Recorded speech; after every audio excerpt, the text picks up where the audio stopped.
यदि आपकी WordPress website के अंदर आप जब भी अपनी थीम या प्लगइन को इंस्टॉल कर रहे हैं उस समय file directory could not create के नाम से एरर आती है या एरर 500 आती है, तो इस वीडियो को शुरू करने से पहले मैं आपको 2-3 हिदायत दूंगा। संभव हो सके तो अपनी वर्डप्रेस वेबसाइट का कम्प्लीटली उसका बैकअप ले लीजिए, चैट सपोर्ट की हेल्प लीजिए जहां पर आपकी वेबसाइट जिस होस्टिंग कंपनी के पास में है। इसके अलावा आप ज़्यादा अपनी सेटिंग को ज़्यादा एडिट मत कीजिए, बाय डिफ़ॉल्ट रहने दीजिए, या आप किसी वीडियो के हेल्प से ऐसा कर रहे हैं तो उसको यदि आपकी प्रॉब्लम सॉल्व नहीं हो रही है तो बाय डिफ़ॉल्ट जैसा था वैसा रहने दीजिए। लेकिन इस वीडियो के अंदर मैंने ऐसे कुछ आपको टिप्स बताए हैं जिसकी हेल्प से इस प्रॉब्लम को आप सॉल्व कर सकते हैं।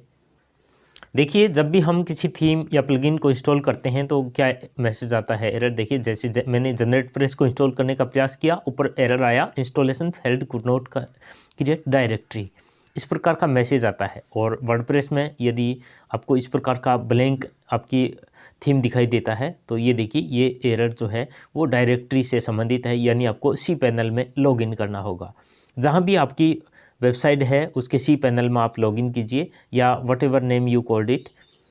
इसके बाद में सी पैनल में लॉगिन करने के बाद में हमें पब्लिक HTML नाम का एक फोल्डर होता है जो सबसे अहम होता है किसी वर्ड वेबसाइट में। यहाँ आपको परमिशन सी प्रॉब्लम हो सकती है, यानी राइट क्लिक करने के बाद में भी हम इसको चेंज कर सकते हैं परमिशंस को, या बिल्कुल हमें राइट साइड में दिखाई दे रहा है परमिशंस, यहाँ चेंज कर सकते हैं। ये 755 या 750 के आसपास होना चाहिए। और ये शेयर्ड होस्टिंग की बात कर रहे हैं तो ये अलग अलग वेरी होता है। इसके अलावा हमें WP कॉन्फ़िगर PHP में जाना है और यहाँ राइट क्लिक करते हुए एडिट पे क्लिक करना है। यहाँ आपके पास में एक फ़ोल्डर की डायरेक्टरी यहाँ होनी चाहिए जिसको हम डिफाइन के नाम से बोलते हैं। अपलोड WP कंटेंट का ये डायरेक्टरी आपके पास में होनी चाहिए। यदि ये अप्लीकेबल होता है, इससे आपकी प्रॉब्लम सॉल्व हो सकती है, तो इसको भी आप यहाँ पर पुट कीजिएगा। ये कोड आपको require once ABS WP setting PHP से जस्ट ऊपर डालना है, जैसा यहाँ पर आप देख रहे हैं। ये डिफाइन ABS डायरेक्टरी से नीचे बहुत ही अहम WP कॉन्फ़िगर PHP फाइल होती है, फोल्डर होता है, जिसमें आप ये भी चेक कर सकते हैं कि आपका यूज़र नेम, डेटाबेस, पासवर्ड ये सब सही है क्या। यहाँ भी यदि एरर होगा तो भी आपको प्रॉब्लम हो सकती है। इसके अलावा ये भी हमें देखना है कि जब हम पब्लिक HTML के अंदर तीनों फोल्डर जो है CJBin, WP admin, WP content और WP इंक्लूड्स, इन सभी की परमिशंस जो है वो अराउंड क्या होनी चाहिए। तो जैसा कि शेयर्ड होस्टिंग में ये रिकमेंड होती है कि चेंज परमिशंस पे क्लिक करेंगे और ये 755 होना चाहिए, यानी यूज़र के लिए रीड राइट एग्जीक्यूट होना चाहिए। और इसके अलावा आप स्क्रीन पर देख रहे हैं इस प्रकार 7055 हम यहाँ पर कर देंगे। ये तो रहा एक प्रकार से WP, जब हम कंटेंट से संबंधित परमिशंस को देख रहे हैं तो ये आपको चेंजेस कर लेने हैं। इसके अलावा मुख्य रूप से आपको क्या चेक करना है, कौन सी एरर है, ये काफ़ी डिफ़िकल्ट हो जाता है, लेकिन स्टेप बाय स्टेप आप यहाँ देखेंगे, हो सकता है इनमें से आपका सॉल्यूशन हो। ये देखिए, जो सब फोल्डर होते हैं WP कंटेंट में वो भी आपके 7055 ही होने चाहिए, या 750 हो सकता है, 750 के आसपास। इसके अलावा देखिए, यहाँ आपको WP कंटेंट में अपग्रेड ये फ़ोल्डर भी चेक कर लीजिए, इनकी परमिशंस चेक कर लीजिए। हो सकता है इसके आसपास जो परमिशंस आपको चेंज करने से ये समाधान आपका निकल आए और आप अपने वर्डप्रेस जो है वो आपको अलाउ कर दे, यानी यहाँ आपको ये प्रॉब्लम का सॉल्यूशन हो और आपको थीम और प्लगइन को इंस्टॉल करने में दिक्कत ना हो। ये सब आपको ध्यान से चेक करना है। और इससे पहले ये भी इंश्योर करना है कि कोई भी सेटिंग चेंज करने से पहले आप अपनी वर्डप्रेस वेबसाइट का किसी प्लगइन या फिर मैनुअली इंस्टॉल कर चुके हैं, उसका बैकअप ले चुके हैं क्या। इसके अलावा देखिए, आपको एक अलग फोल्डर में जाना है, सी पैनल के ही PHP माई एडमिन में आपको लॉगिन कर लेना है। PHP माई में एडमिन माई लॉगिन में लॉगिन करने के बाद में आपको यहाँ पर एक फ़ोल्डर ओपन करना है। सबसे पहले आपको डेटाबेस पे क्लिक करना है, PHP, यहाँ से आपको वो डेटाबेस चूज़ करना है, यूज़र जिस पे आप यहाँ अभी चेंज करने वाले हैं। अगर आपके अलग अलग यूज़र हैं तो इसके बाद में आपको WP/BR ऑप्शंस में क्लिक करना है। ऑप्शंस में आपको जो चीज़ देखना है, इंश्योर करना है, वो है आपका अपलोड पेथ। अपलोड पेथ आपके पास में कुछ फॉर्मेट WP/कंटेंट अपलोड्स कुछ इस प्रकार से इसका फॉर्मेट होना चाहिए WP कंटेंट अपलोड्स का। यदि ये नहीं है तो आप इसको एडिट पे क्लिक कीजिएगा और एडिट पे क्लिक करने के बाद में आप इंश्योर कीजिए कि आपके पास में क्या यही सेम पैटर्न यहाँ है क्या, क्योंकि बाय डिफ़ॉल्ट ये एक फोल्डर होता है जहाँ आपकी वर्डप्रेस और प्लगइन जो है वो स्टोर होती है cPanel के अंदर।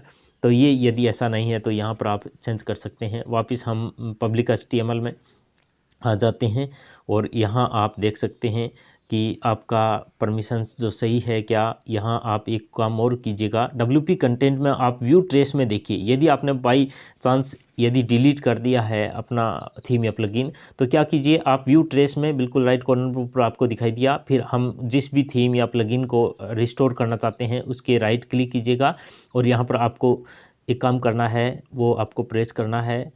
देखिए कंप्रेस ऑप्शन यहाँ पर आपके मिलेगा, ये रहा कंप्रेस पे आपको क्लिक करना है और ये आप कहाँ इसको ट्रेस करना वो करेंगे, आप इसको रिस्टोर करेंगे तो जिप आप आर्चिव क्लिक करते हुए इसको कंप्रेस करेंगे और कंप्रेस होने के बाद में ये जिप फोल्डर आपका कहाँ चला जाएगा, पब्लिक HTML जो भी आपका फाइल पेथ है वहाँ ये ओपन होगा। तो पब्लिक HTML के हम WP कंटेंट में या इस फोल्डर में यहाँ देख सकते हैं, जैसे जस्ट अभी मैंने ये जिप फाइल क्रिएट किया है एक्स्ट्रा जिप। और अब हम इसको क्या करेंगे, फिर राइट क्लिक करेंगे इस पर और इसको एक्सट्रैक्ट कर देंगे। यानी जिप फोल्डर एक्टिव नहीं होता, वो खाली स्पेस लेता है आपके cPanel में। एक्सट्रैक्ट करने के बाद में ही वो अपना फंक्शन वर्क करता है, तो इसको हम एक्सट्रैक्ट कर देंगे।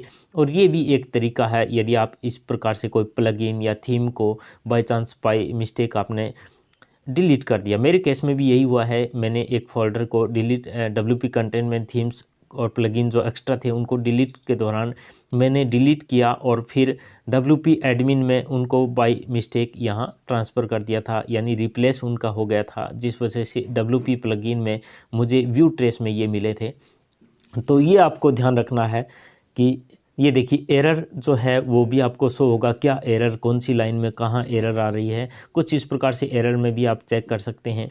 इसके अलावा ये सब देखने के बाद में आपको वापस अपने WP जो वर्डप्रेस है उसमें लॉगिन कर लेना है और लॉगिन में आप ये देख सकते हैं कि राइटेबल हुआ है या नहीं। कुड नॉट राइट जो आ रहा था उसको हम टूल्स में जाएंगे और यहाँ पर साइट हेल्थ पर चेक करेंगे। साइट हेल्थ में हमें इन्फो पे ये जानकारी मिल जाएगी कि आपका प्लगइन और थीम आप इंस्टॉल कर सकते हैं या नहीं। मैंने साइट हेल्थ पे क्लिक किया और यहाँ पर आपको सेकंड ऑप्शन जो दिखाई देगा स्टेटस की बजाय इन्फो पे हमें सबसे नीचे स्क्रॉल डाउन करना है। स्क्रॉल डाउन करने के बाद में आप अपनी वेबसाइट से संबंधित ये चेक कर सकते हैं कि फाइल सिस्टम का परमिशंस हमें ओके है या नहीं। तो राइटेबल दोनों ऑप्शंस राइटेबल हैं, थीम्स डायरेक्टरी और प्लगइन दोनों राइटेबल है। It means you now can install any plugin और theme on your website, it's all right. यानी एक प्रकार से ये आपके पास में ग्रीन सिग्नल मिल चुका है। आप यहाँ पर ऐड न्यू पे क्लिक कीजिए प्लगइन को और यहाँ पर आप जिस भी प्लगइन को इंस्टॉल करना चाहते हैं इंस्टॉल कर सकते हैं। फॉर एग्जांपल जैसा कि मैंने यहाँ पर एक प्लगइन बाई चांस मुझे फिर से इसको डिलीट कर देना है, एक बार आपके लिए मैं इसको चेक करवा देता हूँ कि इंस्टॉल हो रहा है नहीं। जैसे जेटपैक WP सिक्योरिटी बैकअप मैंने इंस्टॉल पे क्लिक किया और ये देखिए आपकी स्क्रीन पर वही वर्डप्रेस है जो मैंने आपको स्टार्टिंग में दिखाया, जहाँ पर आप ये प्लगइन या थीम इंस्टॉल नहीं हो रहे थे, लेकिन अब देखिए इंस्टॉल्ड हो चुका है और इसको एक्टिवेट पे क्लिक करेंगे तो ये एक्टिवेट भी हो जाएगा। इसी प्रकार से थीम का जो options could not create directory या एरर 500 के नाम से दिखा रहा था वो भी यहाँ पर ठीक हो चुका है। तो ये कुछ ट्रिक्स हैं जिसके माध्यम से आप अपनी वर्डप्रेस में यदि ऐसी एरर आती है तो आप कर सकते हैं। और बेहतर होगा यदि आप स्वयं मैनुअली ऐसा नहीं कर पा रहे हैं तो किसी हेल्प से आप ऐसा कीजिएगा। ये देखिए जनरेट प्रेस भी यहाँ शो हो गई है, जो ब्लैंक दिखाई दे रही थी शुरू में यहाँ अब जनरेट प्रेस भी हो गई है। मैं अपलोड थीम में किसी अदर थीम को भी आपको अपलोड करवा इंस्टॉल करके दिखाता हूँ। देखिए ये इंस्टॉल पे क्लिक किया और ये भी यहाँ पर installing, there is no error now you can see here installing and within few seconds here will be installed। ये देखिए installed and you can activate if you like it। तो ये जानकारी थी आपके लिए। मुझे उम्मीद है ये वीडियो आपके लिए हेल्पफुल रहेगी। यदि आपको इस प्रकार की प्रॉब्लम आती है, विशेष रूप से यदि आप वर्डप्रेस के बारे में ज़्यादा नहीं जानते हैं, तो आपको बिल्कुल भी किसी भी प्रकार के फंक्शंस में ज़्यादा अपना एडिट नहीं करना है। यदि यहाँ तक आपसे ठीक होता है तो ठीक है, अदरवाइज़ आप जो भी आपकी होस्टिंग प्रोवाइडर कंपनी है उससे आप चैट सपोर्ट ले सकते हैं और अपनी इस प्रॉब्लम को दूर कर सकते हैं। यदि आपने अभी तक इंस्टाग्राम, टेलीग्राम, फेसबुक पर मुझे फॉलो नहीं किया है तो फॉलो कर सकते हैं। इसके साथ में यदि इस यूट्यूब चैनल पर आप सब्सक्राइब करते हैं तो इसी तरह की जानकारियों के साथ मैं आपसे मिलता रहूँगा। तब तक के लिए जय हिंद।